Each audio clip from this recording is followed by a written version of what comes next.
About the topic cash book. Cash book जो है बेटा, इनमें से या तो कैश बुक में से क्वेश्चन 4 नंबर का आता है या 6 नंबर का आता है या 4 नंबर का आके उसमें से कोई 2 एमसीक्यू कॉम्पिटेंसी बेस्ड क्वेश्चंस आ जाते हैं। अब मोस्ट प्रॉब्ली जो इसमें क्वेश्चन आता है वो डबल कॉलम कैश बुक का आता है। Cash book itself a subsidiary book which records cash transaction as well as bank transaction. It is having two sides. One is debit side, another is credit side. अब देखो क्या है, cash book की जो debit side है वो हमारी receipt side है और कैश बुक की जो पेमेंट साइड है, क्रेडिट साइड है, वो हमारी पेमेंट साइड है। अब जब भी हम कैश बुक बनाते हैं हम इनमें दोनों ट्रांजैक्शन रिकॉर्ड करते हैं, कैश की भी और बैंक की। अब एक प्रॉब्लम आती है कि कुछ ट्रांजैक्शंस होती हैं जो कॉन्ट्रा ट्रांजैक्शंस होती हैं। कॉन्ट्रा ट्रांजैक्शंस का क्या मतलब होता है? कॉन्ट्रा ट्रांजैक्शंस बेटा जी वो ट्रांजैक्शंस होती हैं which are recorded on both sides of the cash book which involves both cash as well as bank। वो हो सकता है कैश के पॉइंट ऑफ व्यू से रिसिप्ट हो, बैंक के पॉइंट ऑफ व्यू से पेमेंट हो, या बैंक के पॉइंट ऑफ व्यू से रिसिप्ट हो, कैश के पॉइंट ऑफ व्यू से पेमेंट हो। उन ट्रांजैक्शंस को हम कॉन्ट्रा ट्रांजैक्शंस कहते हैं। एक चीज याद रखना, जब भी हम कैश बुक बनाते हैं हम कैश बुक में क्रेडिट ट्रांजैक्शंस को रिकॉर्ड नहीं करते, हम लोग सिर्फ उन्हीं ट्रांजैक्शंस को रिकॉर्ड करते हैं जिनमें कैश और बैंक इन्वॉल्व होता है या दोनों इन्वॉल्व होते हैं। अगर मान लो किसी प्रोप्राइटर ने कोई ट्रांजैक्शन बिजनेस के कैश में से पर्सनल ट्रांजैक्शन की है तो वो कैश बुक में रिकॉर्ड होगी। अगर personal transaction out of the business funds नहीं की फिर हम उसको रिकॉर्ड नहीं करेंगे। और जो ट्रांजैक्शन कैश बुक में नहीं आएगी उनको हमें सेपरेटली जर्नल में शो करना पड़ेगा। सपोज यू मोस्ट प्रॉब्ली उन्होंने हमें कैश का बैलेंस, मान लो ओपनिंग बैलेंस दिया है। इवन वी नो कि जो ओपनिंग बैलेंस होता है कैश और बैंक हमारे एसेट्स हैं, वो टू बैलेंस ब्रॉट डाउन होता है। लेकिन अगर वहां पे हमें दिया होता है बैंक ओवरड्राफ्ट या वो कहते हैं कि हमारा क्रेडिट बैलेंस है बैंक का, then it will be shown as Y balance brought down. अब आपको पता होना चाहिए कि why it is shown on the credit side because it's our liability। और बच्चे जितनी liabilities होती हैं इन सब का ओपनिंग बैलेंस जो होता है वो क्रेडिट होता है। बैंक ओवरड्राफ्ट का मतलब क्या है कि हमने बैंक से बैलेंस से ज्यादा पैसे विड्रॉ किए हैं and we have to pay to the bank, that is why it will be shown on the credit side opening balance होता है। जो रिसिप्ट्स होंगी वो टू साइड्स पे आएंगी और जो पेमेंट्स होगी वो बाय साइड पे आएंगी। लेकिन जिन ट्रांजैक्शंस में कैश और बैंक दोनों इन्वॉल्व होंगे वो कैश बुक की दोनों साइड्स पे आएंगी। That is why these transactions are known as contra transaction.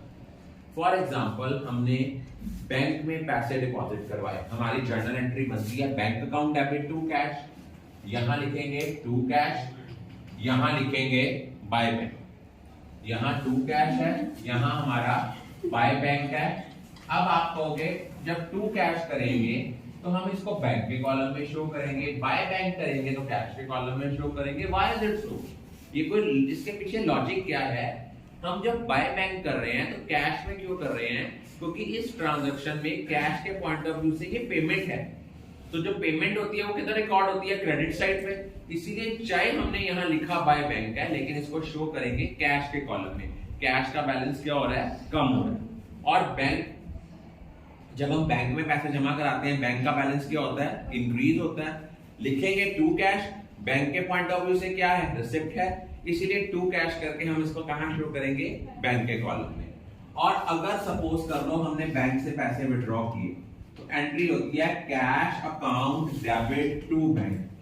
Cash के पॉइंट ऑफ व्यू से ये रिसिप्ट है, टू बैंक करके कैश के कॉलम में, और बैंक के पॉइंट ऑफ व्यू से ये पेमेंट है इसलिए बाय कैश करके बैंक के कॉलम में। जो क्रेडिट ट्रांजैक्शन है, किसी को कोई डिस्काउंट अलाउ किया है उसको हम कैश बुक में शो नहीं करते, उसको सेपरेटली हमें कहां शो करना पड़ेगा? उसको हमें सेपरेटली शो करना पड़ेगा जर्नल में। सपोज हमने फर्नीचर परचेज किया फ्रॉम खन्ना फर्नीचर्स, तो हम इसकी जर्नल में एंट्री डालेंगे furniture account debit to Khanna furnitures cash book में शो क्यों नहीं हुआ? क्योंकि इस ट्रांजैक्शन में कैश और बैंक में से कोई भी इन्वॉल्व नहीं हुआ। इट मींस ये हमारी क्रेडिट ट्रांजैक्शन है। सपोज हमने इनकम टैक्स पे की बाय चेक, चाहे ये पर्सनल ट्रांजैक्शन है लेकिन इनमें बैंक इन्वॉल्व है क्योंकि बिजनेस के फंड से पैसे जा रहे हैं, तो हम इसकी एंट्री क्या करेंगे? बाय ड्राइंग करके बैंक के कॉलम, क्योंकि बिजनेस से पैसा जा रहा है तो हमने इसको शो किया। आपको क्लियर हो गया कि हमने इनकम टैक्स पे किया चेक के थ्रू, तो कैश बुक में क्यों शो किया? क्योंकि इस ट्रांजैक्शन में बैंक इन्वॉल्व हो रहा था। अगर हमने इनकम टैक्स पे किया होता from by cheque of our own account, हमने अपना कोई सेविंग अकाउंट ओपन किया होता, वहां से चेक देते, तब हम इस ट्रांजैक्शन को कैश बुक में शो नहीं करते। लेकिन यहाँ पे लिखा हुआ है चेक के थ्रू पेमेंट किया, इट मीन बिजनेस का चेक है, तो इसकी एंट्री आएगी बाय ड्राइंग। अब पेपर में एक क्वेश्चन क्या आता है? लास्ट में क्वेश्चन आता है deposit into bank keeping a balance of rupee in excess of ₹1000। क्या होता है? इट मीन कि आपने कैश का जो क्लोजिंग बैलेंस है, बाय बैलेंस कैरी डाउन जो है वो 1000 रखना है, और जितना उसका रिमेनिंग बैलेंसिंग फिगर आती है उसकी एंट्री आपने बाय बैंक टू कैश कर देनी है, क्योंकि उसने लिखा हुआ है 1000 रुपया रख के बाकी सारे पैसे कहां जमा करवा देने हैं? बैंक में। ये क्वेश्चन में पॉइंट जरूर आता है आपको लास्ट में। 6 मार्क्स का जब भी क्वेश्चन आता है ये पॉइंट जरूर आता है। एक याद रखना, डिस्काउंट चाहे रिसीव कर रहे हो चाहे अलाउ कर रहे हो, वो कैश बुक में रिकॉर्ड नहीं होता। वो कहाँ रिकॉर्ड होता है? उसको हम जर्नल में रिकॉर्ड करते हैं। सपोज आपने किसी से पेमेंट रिसीव करी, हमने किसी से चेक रिसीव करा, तो हमारी एंट्री क्या होती है? Bank account debit to customer. Suppose हमने 20,000 लेना था, उसने हमें 19,600 का चेक दिया इन फुल सेटलमेंट, तो एंट्री क्या बनेगी? Bank account debit discount allowed account debit to customer. अब हमने कैश बुक में टू कस्टमर कितने के साथ शो करना है? 19,600 के साथ। जो 400 की ट्रांजैक्शन है उसको सेपरेटली जर्नल में शो करना है। वो एंट्री क्या होगी? Discount allowed account debit to customer account. Is it clear? और एक चीज याद रखना, अगर आपने किसी पार्टी से चेक लिया है और उसको सेम डे बैंक में डिपॉजिट नहीं करवाया, उसको हम ट्रीट करते हैं चेक इन हैंड। वो ट्रांजैक्शन भी कैश बुक में रिकॉर्ड नहीं होती, उसको हम क्या एंट्री करते हैं? Cheque in hand account debit to customer. और जिस दिन बैंक में डिपॉजिट कराते हैं उसकी एंट्री क्या होती है? Bank account debit to cheque in hand. अगर कोई चेक जो आज रिसीव किया है हमने डे आफ्टर टुमारो या 2 days आफ्टर टुमारो अगर हम उसको कर रहे हैं, तो जिस दिन बैंक में डिपॉजिट कराएंगे उस दिन कैश बुक में ट्रांजैक्शन रिकॉर्ड होगी। जिस दिन चेक रिसीव करेंगे वो ट्रांजैक्शन रिकॉर्ड नहीं होगी। दोबारा सुन लो, आपको हो सकता है लोग पुराने कंसेप्ट से कोई करवा रहा हो, दैट इज टोटली रॉन्ग। आपने as per CBSE norm, as per जो DAV के अकॉर्डिंगली, पेपर के अकॉर्डिंगली आना है। अगर आपका चेक आज आपका चेक आया है लेकिन आपने उसको सेम डे बैंक में डिपॉजिट नहीं करवाया, इस ट्रांजैक्शन को हम कैश बुक में रिकॉर्ड नहीं करते, इसको हम जर्नल में रिकॉर्ड करेंगे। एंट्री आएगी cheque in hand account debit to customer, और जब वो सेम चेक बैंक में डिपॉजिट करवाएंगे तब एंट्री आएगी bank account debit to cheque in hand. अब इस ट्रांजैक्शन में बैंक इन्वॉल्व हो गया, तो जिस दिन बैंक में डिपॉजिट करवाएंगे उस ट्रांजैक्शन को कैश बुक में रिकॉर्ड करेंगे। जिस दिन चेक रिसीव किया है उस ट्रांजैक्शन को रिकॉर्ड नहीं करना। वो कब नहीं करना? अगर चेक आज रिसीव किया है और सेम डे आपने उसको बैंक में डिपॉजिट नहीं कराया, तो वो आपका चेक इन हैंड है। जिस दिन चेक रिसीव करते हो, चेक इन हैंड रिसीव करते हो, उस ट्रांजैक्शन को कैश बुक में रिकॉर्ड नहीं करोगे। और कब उसको रिकॉर्ड करोगे? जब वही चेक इन हैंड आप बैंक में डिपॉजिट कराओगे। लेकिन सपोज आपने कस्टमर से चेक लिया और सेम डे आपने बैंक में डिपॉजिट कराया, तो वो ट्रांजैक्शन आपकी कैश बुक में रिकॉर्ड होगी। Clear? I think all of you are clear about it. Cash book double column. तो कैश बुक डबल कॉलम में कहां कहां आपको गलतियां लगती हैं? पेपर में यूजुअली आपकी मिस्टेक कहां पे होती है? आपको सबसे पहले ये नहीं पता लगता कि जो ट्रांजैक्शन कैश से रिलेटेड या बैंक से रिलेटेड नहीं है उनको आपने जर्नल प्रॉपर में शो करना है। जैसे एक क्वेश्चन मैंने आज क्लास में ऑलरेडी डिस्कस किया कि we have to prepare cash book. तो यहाँ आप लिखोगे cash book, it will be having two sides, debit side and credit side. Debit side is your receipt side and credit side will be your payment side. Date, particulars, LF, cash, bank. Date, particulars, LF, cash and bank. First हमें दिया हुआ है opening balance दिया है उन्होंने अगस्त first को, यहां लिखेंगे अगस्त फर्स्ट। ओपनिंग कैश का बैलेंस है, it will be shown as to balance brought down, that will be with 1000।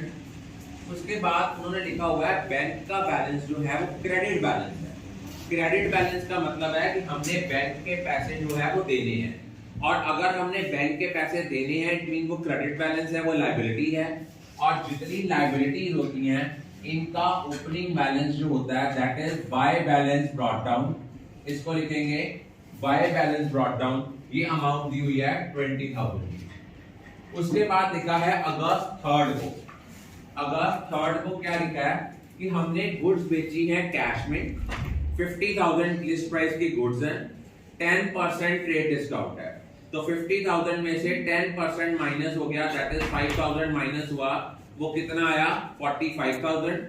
और 45,000 में से आपने क्या किया है 75% पैसे हमें क्या आए हैं कैश में आए हैं, और 25% हमें चेक के थ्रू आए हैं। यहां लिखेंगे टू सेल्स। अब आप लोग देखो 45,000 है, तो 45,000 का जो है वो 1/4 किस फॉर्म में आना है, 1/4 जो है वो हमें आना है चेक की फॉर्म में। तो 1/4 हमारा जो है 45,000 का वो बनता है, वो हमारा बनेगा 11,250। और उसके बाद रिमेनिंग हमारा 45,000 में से 11,000 गया, 34,000 में से 250 चले गए, 33,750 ये हमारा उसमें आएगा कैश में। फिर उन्होंने हमें दिया हुआ है paid rent of the building 6,000, 1/3 of the building is used for proprietors residence. अब हमने यहाँ पे लिखना है अगस्त थर्ड बाय रेंट। हमारा रेंट 4,000 कैश में है, वो हमारा बिजनेस का खर्चा है। जो हमने प्रोप्राइटर की रेजिडेंस के लिए खर्चा है उसको हमने जर्नल में शो करना है, drawing account debit to cash account, that will be with 2,000। उसके बाद नेक्स्ट हमें क्या दिया हुआ है अगस्त 5 को उन्होंने कहा इनकम टैक्स पे की है बाय चेक, और इनकम टैक्स क्या होती है ड्राइंग। यहां लिखेंगे अगस्त 5 बाय ड्राइंग करके बैंक के कॉलम में, दैट विल बी विद 5,000। उसके बाद नेक्स्ट उन्होंने हमें दिया हुआ है हमने 70,000 की चीजें खरीदी लिस्ट प्राइस पे, 20% हमारा है ट्रेड डिस्काउंट, तो 70,000 में से 14,000 माइनस हुआ, रिमेनिंग बचा 56,000। 56,000 में से 25% पेमेंट हमने करी कैश में और बाकी करी चेक के थ्रू। तो यहाँ लिखेंगे अगस्त 8 बाय परचेजेस। अब आपने क्या करना है 56,000 का आपने 25% दैट विल बी 1/4 आपने पेमेंट की है कैश में, 14,000 हमारा कैश में आ गया और 42,000 हमारा बैंक के कॉलम में आ गया। उसके बाद लिखा हुआ है डेप्रिसिएशन चार्ज ऑन बिल्डिंग। ये भी ट्रांजैक्शन बैंक में रिकॉर्ड नहीं होती, इसको हम जर्नल में शो करेंगे। Depreciation account debit to building account, that will be with 3,000। उसके बाद नेक्स्ट हमें दिया हुआ है इंटरेस्ट क्रेडिट बाय बैंक। अगर बैंक कोई इंटरेस्ट क्रेडिट करता है वो क्या आता है टू इंटरेस्ट अकाउंट बैंक के कॉलम में विद 1,000, दैट इज वो ट्रांजैक्शन है अगस्त 13 की। Proprietor paid the school fee of his son through check.